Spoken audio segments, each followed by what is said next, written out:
नमस्ते बिहार, मैं हूं शुभ मिश्रा आपके साथ। चलिए करते हैं बुलेटिन की शुरुआत और सबसे पहले आपको बड़ी खबर राजधानी पटना से बता दी, जहां पूर्वी इलाके में सेक्स रैकेट की सूचना पर पटना पुलिस की विशेष टीम ने छापेमारी की।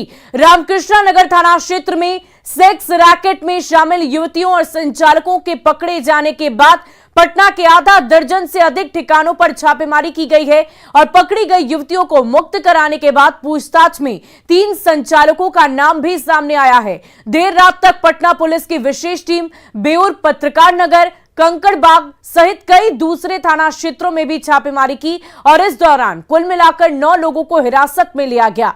पटना पुलिस के इस अभियान को लेकर एसएसपी मानवजीत सिंह ढिल्लों ने बताया कि रामकृष्ण नगर में देह व्यापार में लिप्त कुछ युवतियों को पकड़ा गया है। फिलहाल पुलिस इनके नेटवर्क से जुड़े आधा दर्जन संचालकों के साथ ही युवतियों की तलाश में जुटी हुई है।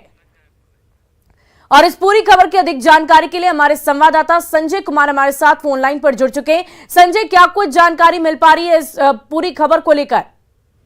देखिए, निश्चित तौर पर पटना पुलिस के एसएसपी और दूसरे अधिकारियों की माने एक बड़ा सेक्स रैकेट संचालित किया गया था राजधानी पटना में, और न केवल रामकृष्ण नगर इलाका, लगभग आधा दर्जन। रात भर जो छापेमारी हुई है, तकरीबन 6 से 7 घंटे तक ये छापेमारी चली है और आधा दर्जन थाना क्षेत्र में छापेमारी चली है।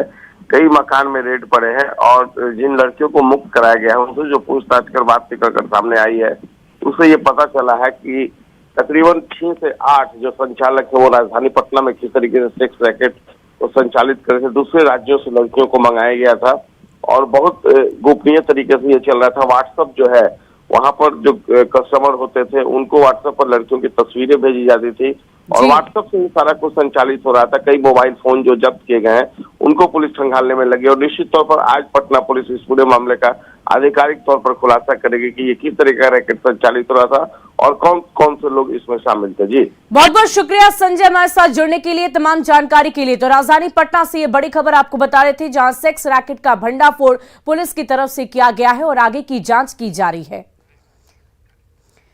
और इस वक्त की बड़ी खबर लातेहार से, जहां बूढ़ा पहाड़ में सुरक्षा बलों ने दबिश दी है। यहां पुलिस और नक्सलियों के बीच 2 बार मुठभेड़ भी हुई।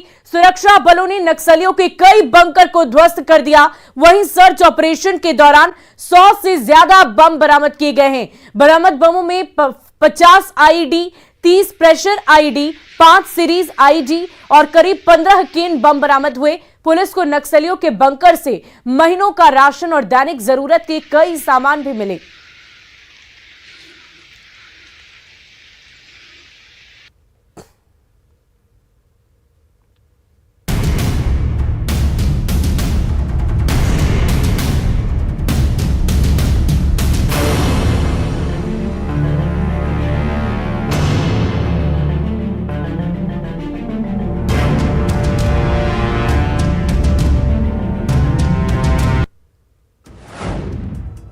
पटना में लालू से नीतीश की मुलाकात।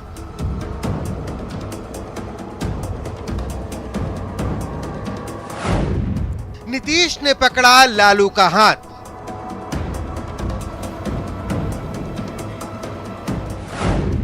दिल्ली में विपक्षी नेताओं से एकता की बात।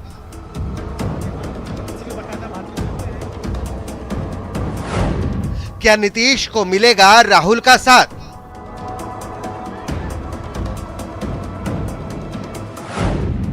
केजरीवाल, पवार, ममता और लेफ्ट भी मिलाएंगे हाथ।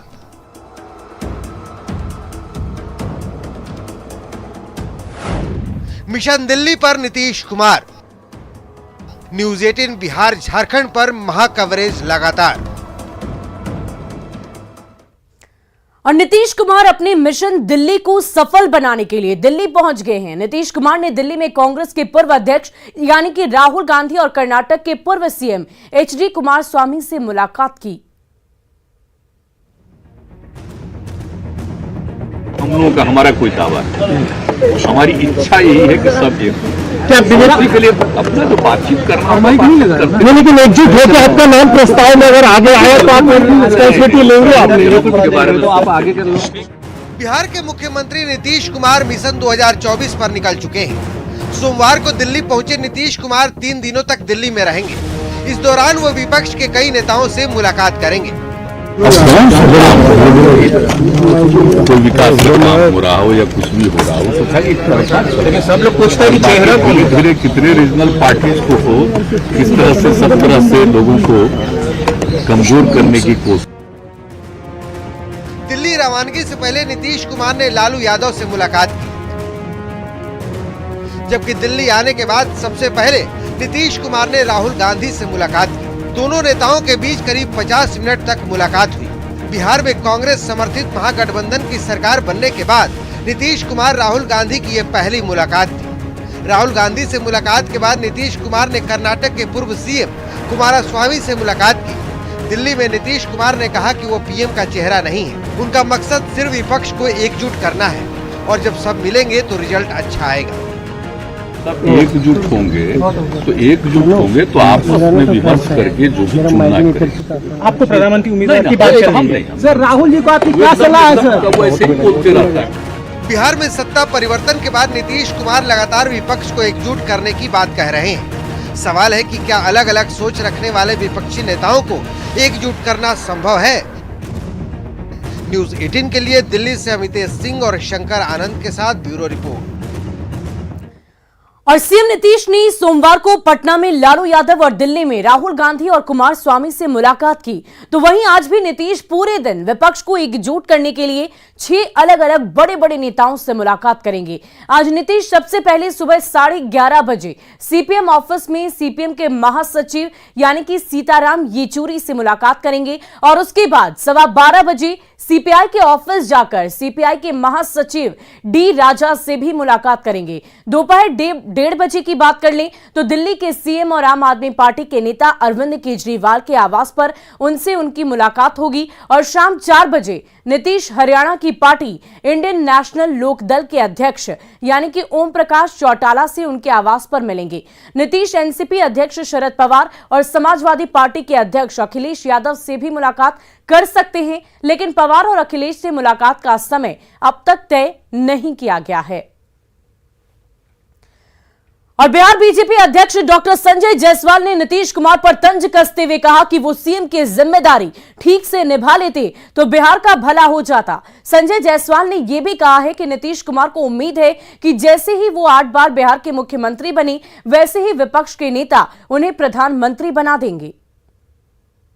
पहले 2 बार मुख्यमंत्री अपनी मर्जी से बने और जनता की मर्जी से बने, तीसरे बार से बेचारे को जबरदस्ती बनाया जाता है और जबरदस्ती के चक्कर में 15-17 साल में 8 बार मुख्यमंत्री बन चुके हैं। वो इसी में लगे हुए हैं कि कहीं ममता जी, अरविंद केजरीवाल जी, राहुल गांधी जी फिर उनको मुख्यमंत्री जैसे वो 5 बार यहाँ जबरदस्ती बने, जबरदस्ती कहीं प्रधानमंत्री बना दे, इसी ख्वाब के साथ दिल्ली गए हैं। और कांग्रेस सांसद इमरान प्रताप गढ़ी ने कहा कि विपक्ष में प्रधानमंत्री पद की उम्मीदवारी को लेकर कोई खींचतान नहीं है और पटना पहुंचे इमरान प्रताप गढ़ी ने कहा कि अगर विपक्ष की सरकार बनती है तो तय कर लिया जाएगा कि प्रधानमंत्री कौन होगा। अभी हमारा एकमात्र मकसद 2024 में बीजेपी को हराना है। भाजपा प्रायोजित एक प्रश्न के प्रधानमंत्री का चुनाव 2024 में होगा। उनका चेहरा बहुत अच्छा है, हम उससे इनकार थोड़ी कर रहे हैं। हमारा और उनका दोनों का जो संयुक्त उद्देश्य है वो ये है कि भारतीय जनता पार्टी को केंद्र की सत्ता से हटाना और उसमें विपक्ष तय कर लेगा। और चलिए बढ़ते हैं अगली खबर की ओर। कलकत्ता हाईकोर्ट ने झारखंड के 3 सस्पेंड कांग्रेस विधायकों को झारखंड लौटने की इजाजत दे दी है, पर वो तभी झारखंड जा सकते हैं जब झारखंड विधानसभा का कोई सत्र चल रहा हो। लेकिन इसके लिए उन्हें पश्चिम बंगाल सीआईडी को असेंबली की चिट्ठी दिखानी होगी। यह भी शर्त है कि सत्र खत्म होने के 24 घंटे के अंदर तीनों को वापस कोलकाता लौटना ही होगा। तीनों विधायकों को हावड़ा पुलिस ने जुलाई 2022 में तब गिरफ्तार किया था जब 48 लाख कैश से भरा बैग लेकर तीनों एसयूवी गाड़ी से जामताड़ा लौट रहे थे। हालांकि कलकत्ता हाईकोर्ट ने 17 अगस्त को तीनों को 3 महीने की अंतरिम जमानत दे दी थी, पर जमानत अवधि में तीनों को कोलकाता में ही रहने के लिए कहा गया था।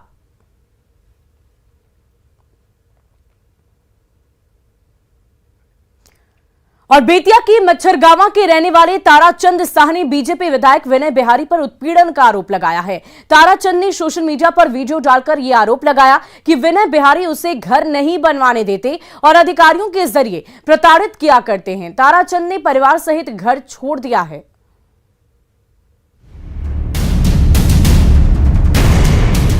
घर के बाहर लगे इस नोटिस को देखिए। इस पर लिखा है, लौरिया विधायक विनय बिहारी के अत्याचार, उत्पीड़न और शोषण के कारण ये घर बिकाऊ है।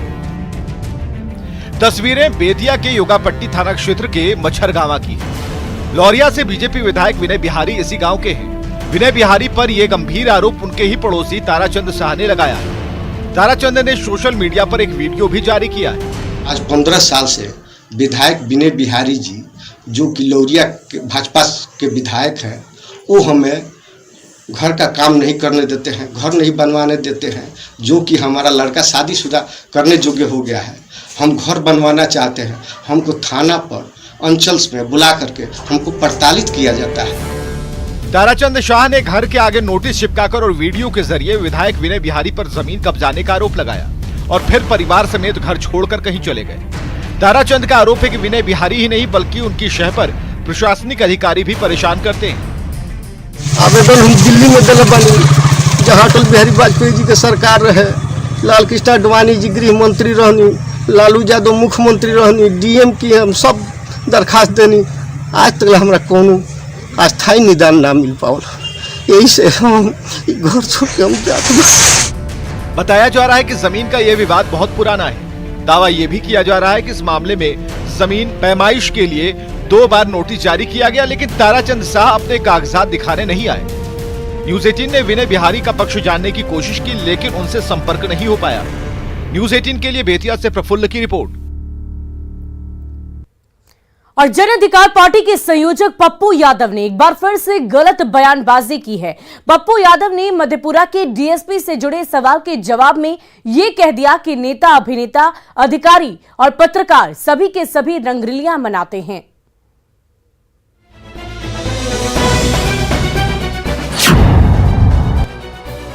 सर, सब एक ही है, सब सब सब सब सब। शेल्टर हाउस से होती थी लड़कियों की सप्लाई, ये हम नहीं कह रहे और ना ही हम सवाल उठा रहे हैं। ऐसा कहना है जन अधिकार पार्टी के संयोजक पप्पू यादव का। विश्वास नहीं होता तो खुद सुन लीजिए। डीएसपी, एसपी नेता के बारे में नहीं पूछते हैं? ये जो बड़का बड़का शेल्टर हाउस से जो छोटकी छोटकी 14 साल, 12 साल, 13 साल का जाता है, कहाँ गया? पप्पू यादव के ये बिगड़े बोल तब सामने आए जब उनसे मधेपुरा के डीएसपी अमरकांत चौबे को लेकर सवाल हुआ। सवाल पर पप्पू यादव भड़क गए और पप्पू यादव ने उनके बचाव में सबकी इज्जत उतार दी। कहने लगे नेता, अभिनेता, पत्रकार, जज सबके सब ऐसे ही हैं। डीएसपी की क्या गलती है? जिस नेता का फोन उठाइएगा वही आई लव यू कहता है और कौन देखता है? कौन फेर फार में कोई बचल है यार? सब तो चोरी के फेर में है। झूठ फूस का कौन क्या गाल, यही तो सबका धंधा है इस कंट्री में। झूठों से वो कौन सा गलती किया? तुम नेता और उसको डीएसपी किया तो पत्रकार करे तो कोई दिक्कत, जज पिए तो कोई दिक्कत नहीं। डीएसपी सर सब एक ही है, सब सब सब सब सब। बता दें कि अमरकांत चौबे ही वो डीएसपी है जिनके पास से मधेपुरा एसपी का मोबाइल चोरी हुआ था और उसकी बरामदगी कॉल गर्ल सप्लाई करने वाली महिला के पास से हुई थी। महिला ने बताया था कि कॉल गर्ल को पैसे नहीं दिए तो उसने मोबाइल फोन चुरा लिया।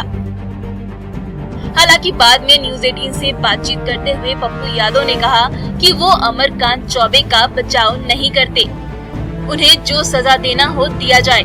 लेकिन सवाल है कि क्या डीएसपी के बचाव में सभी को गलत कहना ठीक है? न्यूज़ 18 के लिए पूर्णिया से कुमार प्रवीण के साथ ब्यूरो रिपोर्ट। वहीं दरभंगा में एक आशिक मिजाज पुलिस के खिलाफ प्राथमिकी दर्ज की गई है। दरअसल आरोपी पुलिस ने व्हाट्सएप ग्रुप में एक अश्लील फोटो डाली। ग्रुप के एडमिन सहित कई लोगों ने उससे फोटो हटाने को कहा, पर उसने फोटो नहीं हटाई। मोबाइल नंबर के तहकीकात के बाद यह पता चला कि डालने वाला पुलिसकर्मी है, जिसके बाद आरोपी के खिलाफ महिला थाने में मामला दर्ज कर कार्रवाई शुरू कर दी गई है। देखिए, पहले तो जहाँ तक मेरी जानकारी है, फोटोग्राफ है, एक ऑब्सीन फोटो है, वीडियो नहीं है। सेकेंड थिंग इसकी बड़ा ही आपत्तिजनक है, अफसोसजनक है। जिसने भी ये किया है उस पर IT एक्ट की सुसंगत धाराओं के अंतर्गत FIR के लिए बात हुई। और खबर मुंगेर से, जहां हवेली खड़गपुर में ग्रामीणों ने 3 बकरी चोर को रंगे हाथ पकड़ लिया और पुलिस के हवाले कर दिया। बताया जा रहा है कि पिछले 2 सप्ताह से लगातार खस्सी चोरी की घटनाएं सामने आ रही थी। 3 बाइक सवार बकरी चुराकर भागने के फिराक में थी, लेकिन खस्सी के मालिक को इसकी भनक लग गई और उसने अपने दोस्तों के साथ मिलकर 3 आरोपियों को पकड़ लिया। पहले तो लोगों ने चोरों की जमकर पिटाई की और फिर पुलिस के हवाले कर दिया। उनका पैसा की मजबूरी पड़ गया कि आप लोग काम धंधा नहीं करके यही सब करते हैं। मजबूरी रहता, पैसा बोलते पैसा चंदा करके दे देते हैं यार, क्या भाई। और देखिए, बिहार में मद्य निषेध विभाग ने एक अनोखी पहल की है, जिसके तहत शराबबंदी कानून के तहत जब्त शराब की बोतलों से चूड़ियां बनाई जाएंगी। चूड़ियां बनाने का जिम्मा जीविका दीदियों को दिया गया है और इसके लिए बाकायदा ट्रेनिंग की शुरुआत भी कर दी गई है और जीविका दीदियों को 1 करोड़ रुपए भी आवंटित कर दिए गए। उत्पाद विभाग एवं जीविका के द्वारा हम लोग एक इनिशिएटिव ले रहे हैं, जिसमें इन कांच की बोतलों का जो टुकड़े हुए क्रस्ट जो पीसेस होते हैं, उसमें से चूड़ियां बनाने का एक प्रक्रिया अपनाई जाएगी जीविका के द्वारा। और राजधानी रांची में साइबर ठगी करने वाले बड़े गिरोह का खुलासा किया गया है। CID ने 2 साइबर अपराधियों को अरेस्ट किया, जो बिजली बिल जमा करने के नाम पर ठगी किया करते थे।